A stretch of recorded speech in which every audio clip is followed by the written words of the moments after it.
लोकसभेच्या 7व्या आणि अखेरच्या टप्प्यासाठी आज मतदान। पंतप्रधान मोदी, कंगना रनौत, अभिषेक बॅनर्जी यांच्या मतदारसंघात मतदार आज बजावणार मतदानाचा हक्क।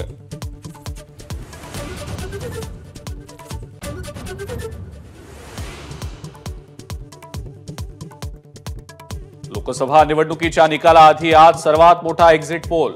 आज संध्याकाळी 6 वाजल्यापासून फक्त एबीपी माझावर।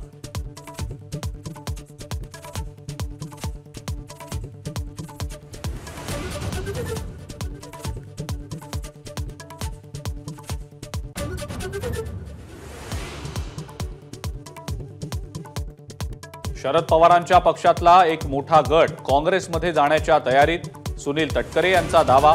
एबीपी माझाची एक्सक्लुसिव्ह बातमी।